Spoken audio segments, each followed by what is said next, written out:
স্বাগত ডিবিসি সংবাদে। আপনাদের সাথে আছি সামিয়া জান্নাহ। জাতিকে একটি অবাধ ও সুষ্ঠু নির্বাচন উপহার দেওয়ার প্রতিশ্রুতি ব্যক্ত করলেন প্রধান নির্বাচন কমিশনার এএমএম নাসির উদ্দিন। নির্বাচন ভবনে জাতীয় ভোটার দিবসের আলোচনায় তিনি বলেন, ভালো নির্বাচন উপহার দিতে জাতির কাছে প্রতিজ্ঞাবদ্ধ কমিশন। এর আগে দিবসটির আনুষ্ঠানিকতার উদ্বোধন করে সিইসি জানান, দেশে এখন ভোটারের সংখ্যা 12,37,32,274 জন হলেও জুনে চূড়ান্ত তালিকা প্রকাশ করা হবে। শনিবার সকালে রাজধানীর আগারগাঁওয়ে নির্বাচন ভবনের সামনে তোমার আমার বাংলাদেশে ভোট দেব মিলেমিশে প্রতিপাদ্যে সপ্তমবারের মতো জাতীয় ভোটার দিবসের আনুষ্ঠানিক উদ্বোধন করেন প্রধান নির্বাচন কমিশনার। সেখান থেকে একটি বর্ণাঢ্য র্যালি আগারগাঁওয়ের বিভিন্ন রাস্তা প্রদক্ষিণ করে। এ সময় সিইসি জানায়, দেশের মোট ভোটার 12,37,32,274 জন। 12,37,32,274 আজকের দিনে ভোটার সংখ্যা। তার মধ্যে পুরুষ হচ্ছে 6,33,61,615 আর মহিলা ভোটার হচ্ছে 6,03,69,665। পরে নির্বাচন ভবনে এক আলোচনায় নির্বাচন কমিশনাররা বলেন, একটি ভঙ্গুর নির্বাচন ব্যবস্থা থেকে বেরিয়ে এসে ভোট বিমুখ জনগোষ্ঠীকে ভোটের প্রতি আগ্রহ তৈরির সুযোগ সৃষ্টি হয়েছে।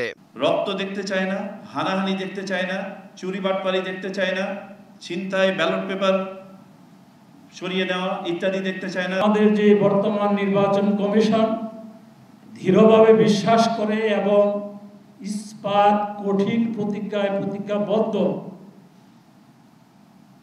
ভেঙে যাব মাসকামনা।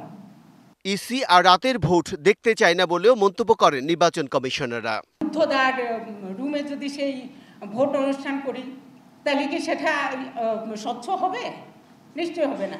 তাই আমি চাই আমাদের এই নির্বাচনটা হোক খোলা মাঠে। ভোটটা যদি সুষ্ঠু না হয় তাহলে যে তাদের যে উইল, তাদের যে ইচ্ছা, তাদের যে মতামত, সেটাও স্বচ্ছ হবে না। এ সময় প্রধান নির্বাচন কমিশনার বলেন, একটি ভালো নির্বাচন উপহার দিতে জাতির কাছে প্রতিশ্রুতিবদ্ধ ইসি। এখন কিন্তু সেটা না, মানুষের প্রত্যাশা অনেক বেড়ে গেছে। সুতরাং এই প্রত্যাশা ভার আমাদের ঘাড়ে, এইটা আমাকে রাত দিন শয়নে স্বপনে আমাকে ভাবায় কিভাবে এই প্রত্যাশা পূরণ করবো আমরা। আলোচনা অনুষ্ঠানে জুলাই গণ অভ্যুত্থানে আহত 13 জনের হাতে স্মার্ট জাতীয় পরিচয়পত্র তুলে দেন প্রধান নির্বাচন commissioner. Bijan Kumar Das, DBC news, Dhaka. তোমার আমার বাংলাদেশে ভোট দেব মিলেমিশে, এই প্রতিপাদ্যে সারা দেশে সপ্তমবারের মতো নানা আয়োজনে জাতীয় ভোটার দিবস পালিত হচ্ছে। সকালে খুলনার নির্বাচন কমিশনের কার্যালয়ে ভোটার দিবসের উদ্বোধন করেন বিভাগীয় কমিশনার মোহাম্মদ ফিরোজ সরকার। উদ্বোধন শেষে একটি শোভাযাত্রা কয়েকটি সড়ক ঘুরে আঞ্চলিক নির্বাচন কার্যালয়ে গিয়ে শেষ হয়। পরে সম্মেলন কক্ষে আলোচনা সভা অনুষ্ঠিত হয়। নীলফামারীতে জেলা প্রশাসক কার্যালয়ের সামনে ভোটার দিবস কর্মসূচির উদ্বোধন করেন জেলা প্রশাসক নাইরুজ্জামান। পরে একটি বর্ণাঢ্য শোভাযাত্রা বের হয়ে শহরের মূল সড়ক প্রদক্ষিণ করে। এছাড়া নাটোর, নড়াইল, মাগুরায় বর্ণাঢ্য শোভাযাত্রা ও আলোচনা সভার মধ্য দিয়ে উদযাপিত হচ্ছে জাতীয় ভোটার দিবস।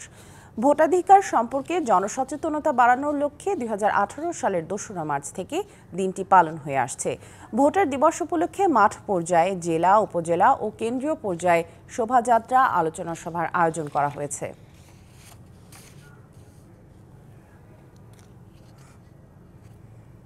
তত্ত্বাবধায়ক সরকার ব্যবস্থায় ফিরিয়ে আনা নিয়ে রাজনৈতিক দল ও 6 ব্যক্তির করা 4টি আবেদনের শুনানির জন্য 8ই মে দিন ঠিক করেছে আপিল বিভাগ। রবিবার জ্যেষ্ঠ বিচারপতি আশফাকুল ইসলামের নেতৃত্বাধীন 3 সদস্যের আপিল বিভাগ এ আদেশ দেয়। আদালতে রাষ্ট্রপক্ষে ছিলেন অ্যাটর্নি জেনারেল আসাদুজ্জামান ও অতিরিক্ত অ্যাটর্নি জেনারেল অনিক আর হক। আবেদনের পক্ষে ছিলেন ব্যারিস্টার রুহুল কুদ্দুস কাজল ও মোহাম্মদ শিশির মনির। এর আগে 11ই ফেব্রুয়ারি তত্ত্বাবধায়ক সরকার ব্যবস্থা বাতিলের রায় পুনর্বিবেচনা চেয়ে রাজনৈতিক দল ও 6 ব্যক্তির করা 4টি আবেদনের শুনানি মুলতবি করে আদালত। জুলাই গণঅভ্যুত্থানে রংপুরের আবু সাইদ হত্যা মামলার তদন্ত প্রতিবেদন চূড়ান্ত হবে 9 এপ্রিল। এই মামলার প্রধান আসামি ক্ষমতাচ্যুত প্রধানমন্ত্রী শেখ হাসিনা, জানিয়েছেন আন্তর্জাতিক অপরাধ ট্রাইব্যুনালের চিফ প্রসিকিউটর তাজুল ইসলাম। দুপুরে ট্রাইব্যুনালে ব্রিফিংয়ে তিনি আরও বলেন, রংপুরের শহীদ আবু সাইদ হত্যা মামলাকে মানবতাবিরোধী অপরাধ হিসেবে গণ্য করে ট্রাইব্যুনালে বিচার শুরুর উদ্যোগ নিয়েছে প্রসিকিউশন। জানান, আলোচিত আবু সাইদ হত্যাকাণ্ডে রংপুরে গ্রেপ্তার 4 আসামিকে ট্রাইব্যুনালে হাজির করার নির্দেশ দেওয়া হয়েছে। 9 এপ্রিলের মধ্যে আমরা আশা করছি আবু সাইদের ঘটনার তদন্ত রিপোর্ট এই আদালতে দাখিল করা সম্ভব হবে। যে প্রধান আসামি শেখ হাসিনা সহ তার নির্দেশেই গোটা বাংলাদেশ জুড়ে এই অপরাধ সংগঠিত হয় এবং গ্রাউন্ড লেভেলে যে সমস্ত অফিসাররা এই মামলার ঘটনার সংগঠিত করে তাদেরকে সহ 9 এপ্রিলের মধ্যে আশা করছি আমরা তদন্ত রিপোর্ট দাখিল করতে সক্ষম হব। দল আর গোষ্ঠীগত চিন্তার বাইরে গিয়ে এবার স্বাধীনতা পুরস্কার দেয়া হবে, জানালেন আইন উপদেষ্টা ডক্টর আসিফ নজরুল। সকালের সচিবালয়ে জাতীয় পুরস্কার সংক্রান্ত উপদেষ্টা পরিষদের বৈঠক শেষে তিনি বলেন, এর আগে র্যাবকেও স্বাধীনতা পুরস্কার দেয়া হয়, সেরকম আর এদেশে ঘটবে না। আর শিক্ষা উপদেষ্টা ডক্টর ওয়াহিদুদ্দিন মাহমুদ জানান, এবছর এমন ব্যক্তিকে স্বাধীনতা পুরস্কার দেয়া হবে যাদের অবদান সমাজে অনন্য। স্বাধীনতা পুরস্কারও এমন মানুষকে দেওয়া হয়েছে তাদের তো জীবনব্যাপী যেই অবদান সেটা স্বীকৃতি হিসাবে এত বছর পরেও তারা কিন্তু কোনো পুরস্কার পাননি। কাজেই আপনাদের অনুমান করে নিতে হবে যে কি ধরনের আমরা মনোনয়ন দিয়েছি। আমরা এমন সব নাম সুপারিশ করেছি, আপনারা 21 পুরস্কারে দেখে আপনারা খুশি হয়েছিলেন, এই পুরস্কার দেখেও আপনারা আরো খুশি হবেন। হজ এজেন্সি অফ বাংলাদেশ হাবের নির্বাচনে জালিয়াতির অভিযোগ তুলেছে হাব ঐক্য ফোরাম। সকালে জাতীয় প্রেস ক্লাবে আয়োজিত এক সংবাদ সম্মেলনে ফোরাম সদস্যরা অভিযোগ করেন, নির্বাচনের নামে তাদের সঙ্গে প্রহসন করা হয়েছে। হজ এজেন্সি ব্যবসায়ীদের অভিযোগ, হাবের নির্বাচনে বাণিজ্য সংগঠন আইন 1994-এর 18 এর 4, 5 ও 6 ধারা অনুসরণ করা হয়নি। চক্রান্তকারীদের পূর্ব পরিকল্পনা বাস্তবায়নের জন্যই প্রহসনের নির্বাচন আয়োজন করা হয়েছে বলেও দাবি করেন তারা। সংবাদ সম্মেলনে অভিযোগ করা হয়, আপিল গ্রহণ, শুনানি ও তা নিষ্পত্তির আগে নির্বাচনের চূড়ান্ত ফলাফল ঘোষণা করেছে নির্বাচন কমিশন, যা বেআইনি। অবিলম্বে আপিল বোর্ডে এসব অভিযোগের সমাধান করা না হলে আইনের আশ্রয় নেয়ার হুঁশিয়ারিও দিয়েছে হাব ঐক্য ফোরাম। নির্বাচন জালিয়াতি খতিয়ে দেখে ব্যবস্থা নিতে এরই মধ্যে বাণিজ্য মন্ত্রণালয়ে আবেদন করা হয়েছে বলেও জানানো হয় এ সময়। আপিলের শুনানি নিষ্পত্তি করার আগে নির্বাচনের চূড়ান্ত ফলাফল দিয়ে দেওয়া, অফিস বেয়ারের নির্বাচন শেষ করা ইতিহাসে নজিরবিহীন, সম্পূর্ণ বেআইনি। আপিলের শুনানি হবে এবং আপিল সিদ্ধান্ত দেওয়া হবে, তারপরে ফলাফল ঘোষণা করা হবে। সামান্য কিছু আঞ্চলিক কমিটিকে তারা ক্ষমতা হস্তান্তর করে দিয়ে দিচ্ছে। এতেই বোঝা যায় তাদের মধ্যে একটা দূরভিসন্ধি কাজ করেছে। ভোটগুলো পুনর্গণনার জন্য আমরা জোর দাবি জানাচ্ছি। 27 ফেব্রুয়ারির মধ্যে বাজারে ভোজ্য তেলের সরবরাহ স্বাভাবিকের প্রতিশ্রুতি দিলেও কথা রাখেননি মিল মালিকরা। এখনও সরবরাহ স্বাভাবিক না হওয়ায় ভোজ্য তেলের সংকটের মধ্যেই প্রথম রোজা অতিবাহিত করছেন রাজধানীবাসী। কারওয়ান বাজারে জাতীয় ভোক্তা অধিকার সংরক্ষণ অধিদপ্তরের অভিযানে এমন চিত্র উঠে এসেছে। অভিযোগ তদন্ত করে দায়ীদের বিরুদ্ধে ব্যবস্থা নেওয়া হবে বলে জানিয়েছেন জাতীয় ভোক্তা অধিকারের মহাপরিচালক। গত প্রায় 3 মাস ধরে রাজধানীর বাজারে চলছে বোতলজাত সয়াবিন তেলের সংকট।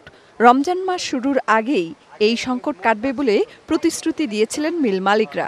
26-27 তারিখের থেকে পর্যাপ্ত পরিমাণে মাল এবং রমজানে যা লাগবে তার থেকে বেশি পরিমাণ মাল আসবে। কিন্তু রোজা শুরু হলেও এখনো কাটেনি সংকট। মনে করেন যেখানে 500 কার্টন তেলের দরকার একটা বাজার, কারণ বাজার বড় বাজার, ওখানে 50 কার্টন তেল আসে। কারওয়ান বাজারে জাতীয় ভোক্তা অধিকার সংরক্ষণ অধিদপ্তরের অভিযানেও মিল মালিকদের জবাবদিহির আওতায় আনার দাবি জানান খুচরা ব্যবসায়ীরা। ভোক্তা অধিকার যেটা করে এটা আমাদের প্রতি আমি মনে করি অত্যন্ত জুলুম করে। কি জন্য জুলুম করে? আপনি মেলে যেয়ে যদি আপনি ছাড়েন তাহলে তো আমরা এখানে পাবো, কিন্তু মেলেলারা যদি আম করে না দেয় তাহলে আমরা এখানে কোথায় পাবো?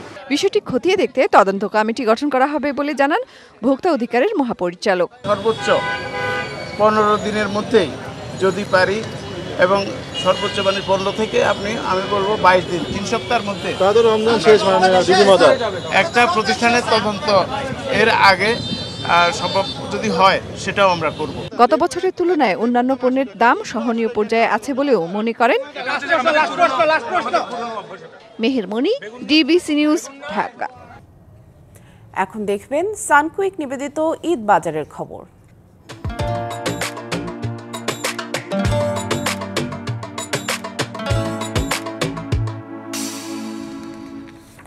আজ থেকে শুরু হলো পবিত্র মাহে রমজান। একই সাথে রাজধানী জুড়ে শপিং মলগুলোতে কেনাকাটার ব্যস্ততা শুরু হয়েছে নগরবাসীর। অবাঞ্ছিত ভিড় ও যানজট এড়াতে রমজানের শুরুর দিক থেকেই মার্কেটমুখী ক্রেতারা। অনেকের কাছে ঈদের কেনাকাটা মানে ক্রেতা বিক্রেতার ভিড়ভাট্টা, হাজার পছন্দের মাঝে নিজের পছন্দসই জিনিস কেনার যুদ্ধ।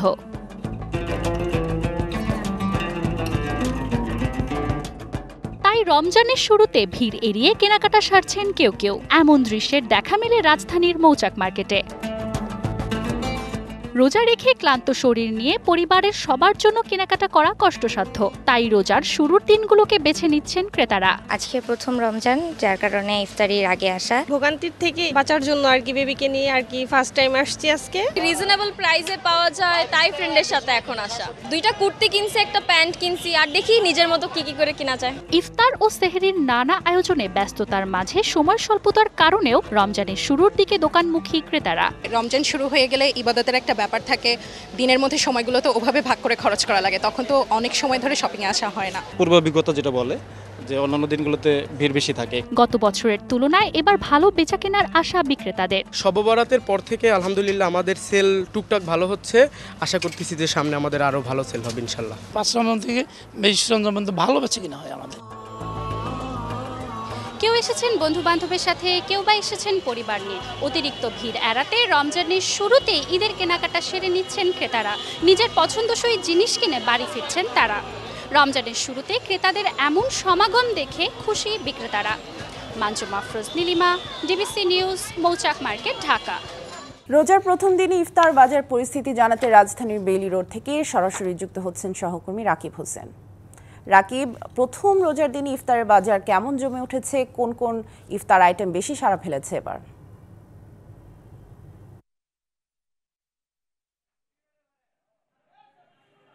আপনাকে ধন্যবাদ। আসলে দুপুরের দিকে কিন্তু আমি প্রস্তুতির কথা জানিয়েছিলাম যে ইফতারের বাহারি রঙের ইফতার তৈরি করে কারিগররা তৈরি করছেন, এমনটা কিন্তু দুপুরে বলেছিলাম। তবে এখন দুপুর 2টা, এখন কিন্তু বেইলি রোডের যেসব রেস্টুরেন্ট এবং দোকান রয়েছে সেগুলোতে কিন্তু এক পাশে ইফতার তৈরি হচ্ছে, অন্য পাশে হচ্ছে পসরা সাজিয়ে কিন্তু বেচা বিক্রি ইতিমধ্যে শুরু হয়েছে। ক্রেতারা কিন্তু আস্তে আস্তে এখানে এসে বেইলি রোডে এসে কিন্তু ইফতার কেনাকাটা করছেন। আপনাকে যদি একটু দেখানোর চেষ্টা করি যে বিভিন্ন ধরনের বাহারি ইফতার সামগ্রী কিন্তু এখানে পসরা সাজিয়ে বসানো হয়েছে এবং এখানে মাংস আছে, তারপর ছোলা, পেঁয়াজু থেকে শুরু করে মাংস, পরোটা, সব ধরনের নতুন নতুন আইটেম কিন্তু এই রমজানের প্রথম দিন মানে ইফতারে আসলে যুক্ত করার চেষ্টা করছেন ব্যবসায়ীরা। এখানকার যারা আছেন, এই যে পিঠাপুলিও কিন্তু রয়েছে, একটু যদি দেখায় তাহলে পিঠাপুলিও কিন্তু আসলে ইফতার সামগ্রীর অন্যতম অনুষঙ্গ হিসেবে তারা এখানে রেখেছেন, বিক্রি করতে যাচ্ছেন। এখানে আসলে একজনের সঙ্গে আমরা কথা বলবো, একটু জানার চেষ্টা করব যে একটু বলেন যে কি কি আইটেম আছে পিঠার ভিতরে। আমাদের এখানে আছে মধুবান, মধু চা, এরপরে জিলাপি, বুইন্দা, ছোলা, সব কিছুই আছে আমাদের এখানে।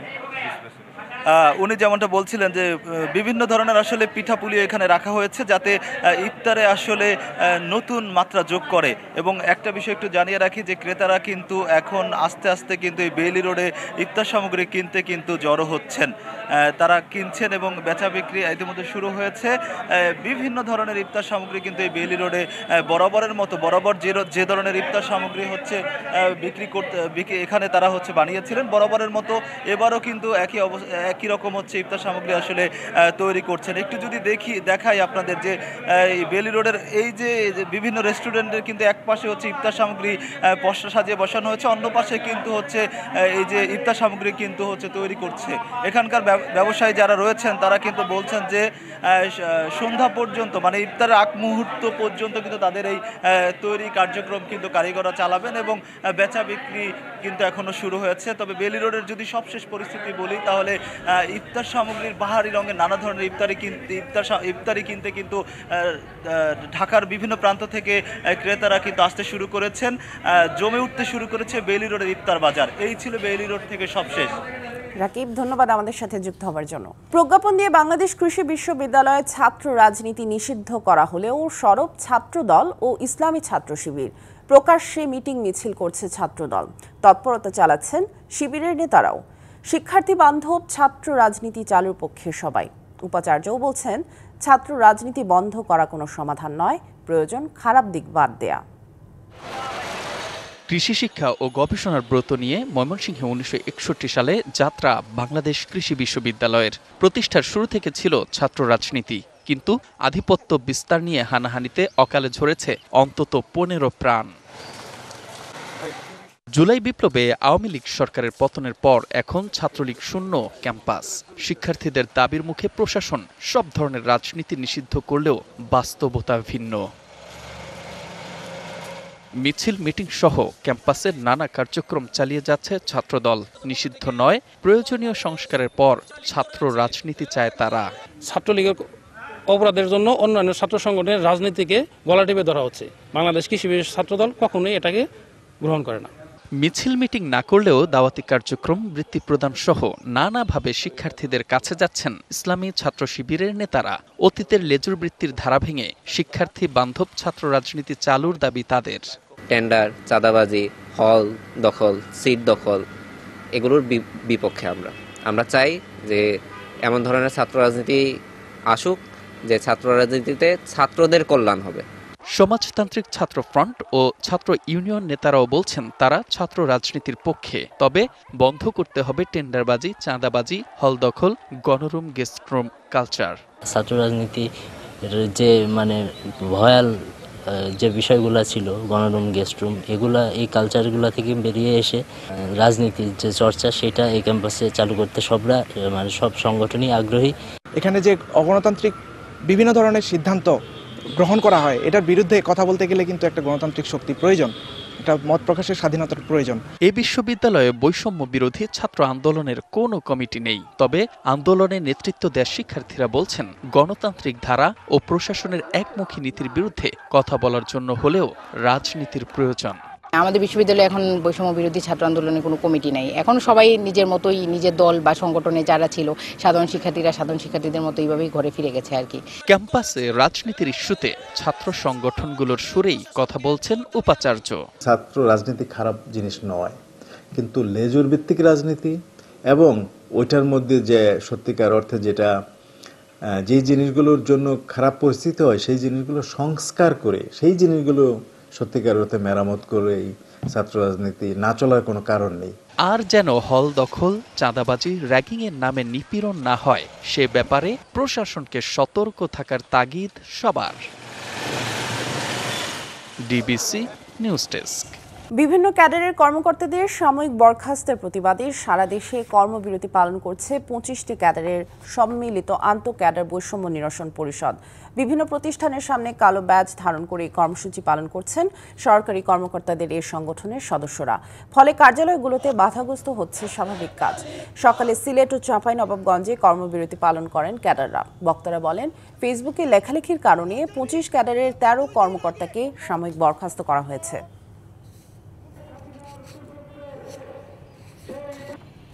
লালমনিরহাটের পাটগ্রাম উপজেলার দহগ্রাম সীমান্তের শূন্যরেখার কাছে আবারও কাঁটা তারের বেড়া দেওয়ার চেষ্টা করেছে বিএসএফ, তবে বিজিবি বাধা দিলে বন্ধ হয়ে যায় সেই কাজ। শনিবার বিকেলে দুই দেশের সীমান্তরক্ষী বাহিনীর মধ্যে পতাকা বৈঠক হয়। এ সময় প্রতিশ্রুতি ভঙ্গ করে সীমান্তে ফের স্থাপনা নির্মাণের বিষয়ে কড়া প্রতিবাদ জানায় বিজিবি ও সীমান্তবাসীরা জানায়, দহগ্রামের কলোনিপাড়া সীমান্তে শুক্রবার দিবাগত গভীর রাতে বিএসএফ শূন্যরেখার 3 থেকে 5 গজের মধ্যে কাঁটাতারের বেড়া ও লোহার খুঁটি স্থাপন শুরু করে। শনিবার সকাল পর্যন্ত প্রায় 500 গজ এলাকায় কাঁটাতারের বেড়া ও লোহার খুঁটি স্থাপন করে ভারতীয়রা। পরে বিজিবি ঘটনাস্থলে গিয়ে বাধা দিলে কাজ বন্ধ রাখা হয়। উৎপাদন শুরুর মাত্র 38 দিনের মাথায় আবারও গ্যাস সংকটে অনির্দিষ্টকালের জন্য বন্ধ হয়ে গেছে ব্রাহ্মণবাড়িয়ার আশুগঞ্জ সার কারখানা। গত রাত থেকে ইউরিয়া উৎপাদন বন্ধ করে দেয় কারখানা কর্তৃপক্ষ। এর আগে গেল বছরের 21 ফেব্রুয়ারি থেকে 14 নভেম্বর পর্যন্ত গ্যাস সরবরাহ না থাকায় সার উৎপাদন বন্ধ থাকে। পরবর্তীতে শ্রমিকদের আন্দোলনের পর 15 নভেম্বর গ্যাস সরবরাহ শুরু করে Bakhrabad gas distribution company limited কর্তৃপক্ষ। এরপর গত 23 জানুয়ারি থেকে সার উৎপাদন শুরু হয়। দেশের বাইরের খবর। যুক্তরাষ্ট্রে খুব একটা সমাদৃত না হলেও যুক্তরাজ্যে উষ্ণ অভ্যর্থনা পেলেন ইউক্রেনীয় প্রেসিডেন্ট ভলোদিমির জেলেনস্কি। হোয়াইট হাউসে মার্কিন প্রেসিডেন্ট ডোনাল্ড ট্রাম্পের কাছে নাস্তানাবুদ হওয়ার পর শনিবার ব্রিটেন পৌঁছান তিনি। সেখানে দ্বিপাক্ষিক বৈঠকে ইউক্রেনের প্রতি পূর্ণ সমর্থনের কথা জানান ব্রিটিশ প্রধানমন্ত্রী। ইউক্রেনের প্রতি যুক্তরাজ্যের এমন সমর্থনে কৃতজ্ঞতা প্রকাশ করেছেন ইউক্রেনের প্রেসিডেন্ট ভলোদিমির জেলেনস্কি। মার্কিন প্রেসিডেন্ট ডোনাল্ড ট্রাম্পের কাছে কাঙ্ক্ষিত সমাদর না পেলেও যুক্তরাজ্যের প্রধানমন্ত্রী কিয়ার স্টারমার সাদরে গ্রহণ করেছেন ইউক্রেনের প্রেসিডেন্ট ভলোদিমির জেলেনস্কিকে। যুক্তরাষ্ট্রের সঙ্গে এমন ভঙ্গুর সম্পর্কের মধ্যেই ইউক্রেনের পাশে দাঁড়ালো যুক্তরাজ্য। ইউক্রেনের শান্তি প্রতিষ্ঠা নিয়ে আলোচনা করতে রবিবার ইউরোপীয় নেতারা এক সম্মেলনে মিলিত হবেন। এ উদ্দেশ্যেই লন্ডনে যান জেলেনস্কি। স্থানীয় সময় শনিবার লন্ডনের 10 নম্বর ডাউনিং স্ট্রিটে পৌঁছালে জেলেনস্কিকে উষ্ণ অভ্যর্থনা জানান স্টারমার। এরপর বৈঠক করেন দুই নেতা। বৈঠকে ইউক্রেনের স্থায়ী শান্তি নিশ্চিতে একযোগে কাজ করারও আহ্বান জানান স্টারমার। প্রতিশ্রুতি দেন জেলেনস্কির পাশে থাকার। এ সময় প্রায় 3 বিলিয়ন ঋণের সামরিক সহায়তা দিতে চুক্তিতে সই করেন যুক্তরাজ্যের অর্থমন্ত্রী রাচেল রিভস। যতদিন প্রয়োজন ইউক্রেনের পাশে থাকার আশ্বাস দেন স্টারমার। এ সময় জেলেনস্কি যুক্তরাজ্য ও দেশটির জনগণের প্রতি কৃতজ্ঞতা জানান। এমন অংশীদার ও বন্ধু পেয়ে গর্বিত বলেও জানান ইউক্রেনের প্রেসিডেন্ট। যুদ্ধের একেবারে শুরু থেকে যুক্তরাজ্য ইউক্রেনের পাশে ছিল, আছে। এত বড় সমর্থন জোগানোর জন্য আমরা যুক্তরাজ্যের নাগরিকদের ধন্যবাদ জানাতে চাই।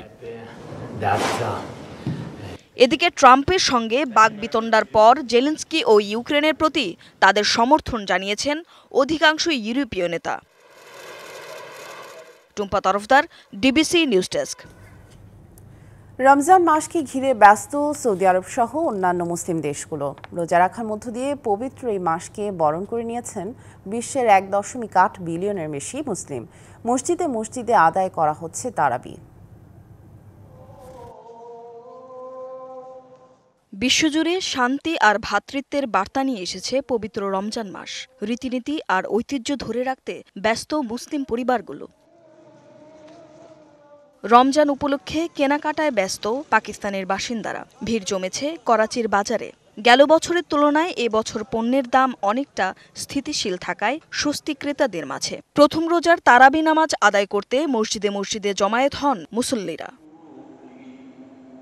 এদিকে রমজান শুরুর আগে থেকেই পণ্যের চড়া দাম বিরাজ করছে আফগানিস্তানে। তবুও রমজানকে ঘিরে জমজমাট দেখা যায় কাবুলের বাজার।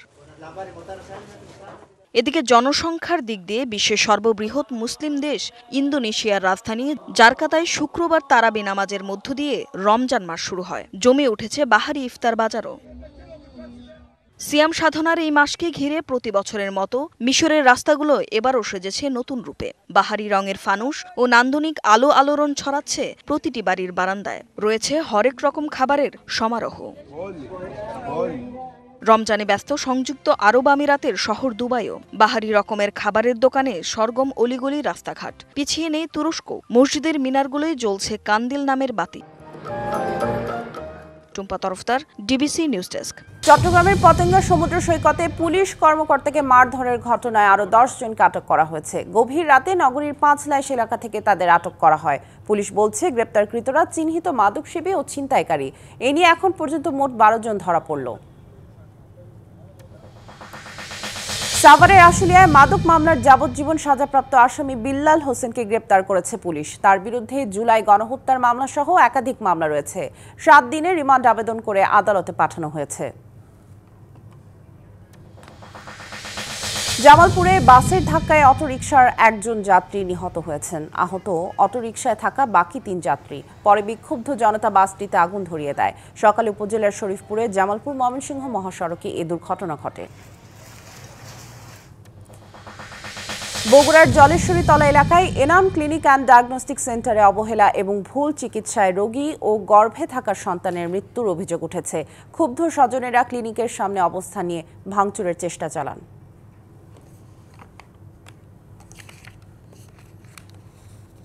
সংবাদে এই ছিল এখনকার মতো। ডিবিসি নিউজের সংবাদগুলো পড়তে ভিজিট করুন dbcnews.tv আর ভিজিট করুন ডিবিসির ফেসবুক পেজ এবং ইউটিউব চ্যানেল। সাথেই থাকুন।